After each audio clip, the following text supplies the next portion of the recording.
ಸ್ನೇಹಿತರೆ, ಸಾಕಷ್ಟು ಸಮಸ್ಯೆಗಳ ನಂತರ ಕಳೆದ ವಾರದಿಂದ ಜಿ ಕನ್ನಡ ವಾಹಿನಿಯಲ್ಲಿ ಟೆಲಿಕಾಸ್ಟ್ ಆಗ್ತಿರುವ ಕರ್ನಾ ಸೀರಿಯಲ್ ಲೋಕದ ಇತಿಹಾಸದಲ್ಲೇ ಟಿಆರ್ಪಿಯ ರೆಕಾರ್ಡ್ ಅನ್ನೇ ಬ್ರೇಕ್ ಮಾಡಿದೆ ಅಂತಾನೆ ಹೇಳ್ಬಹುದು. ಕರ್ನಾ ಸೀರಿಯಲ್ 2020 ನಂತರದ ಶುರುವಾದ ಎಲ್ಲಾ ಸೀರಿಯಲ್ಗಳ ರೆಕಾರ್ಡ್ ಅನ್ನೇ ಬ್ರೇಕ್ ಮಾಡಿದ್ದು, ಶುರುವಾದ ಮೊದಲ ವಾರದಲ್ಲೇ ಅತಿ ಹೆಚ್ಚು ಟಿಆರ್ಪಿ ಅನ್ನು ಗಳಿಸಿರುವ ಕರ್ನಾ Zee Kannada serial Colors Kannada, Star Suvarna ಮತ್ತು ಉದಯ ಟಿವಿ ಸೇರಿದಂತೆ 8 ಗಂಟೆಯ ಸ್ಲಾಟ್ ಟೈಮ್ ನಲ್ಲಿ ಪ್ರಸಾರವಾಗ್ತಿರುವ ಎಲ್ಲಾ ಸೀರಿಯಲ್ಗಳ ರೆಕಾರ್ಡ್ ಅನ್ನ ಛಿದ್ರ ಮಾಡಿದೆ ಅಂತಾನೆ ಹೇಳ್ಬಹುದು.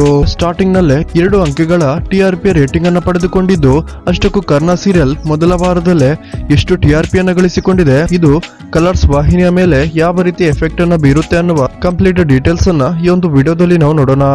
ಅದಕ್ಕಿಂತ ಮುಂಚೆ ನೀವು ಸಹ ಕರ್ನಾ ಸೀರಿಯಲ್ ನೋಡ್ತಿದ್ದೀರಾ ಅಂದ್ರೆ ಈ ವಿಡಿಯೋಗೊಂದು ಲೈಕ್ ಮಾಡಿ ಮತ್ತು ನಿಮ್ಮ ಅನಿಸಿಕೆಯನ್ನ ಕಮೆಂಟ್ ಮಾಡಿ ತಿಳಿಸಿ. ವೀಕ್ಷಕರೇ, ಕರ್ನಾ ಸೀರಿಯಲ್ ಶುಕ್ರವಾರದಂದು ಟಿವಿಯಲ್ಲಿ ಪ್ರಸಾರವಾಗಿದ್ದು, ಅದಕ್ಕಿಂತಲೂ ಮೊದಲು ಜಿ5 OTTಯಲ್ಲಿ ಕರ್ನಾ ಸೀರಿಯಲ್ ಪ್ರಸಾರವಾಗಿತ್ತು.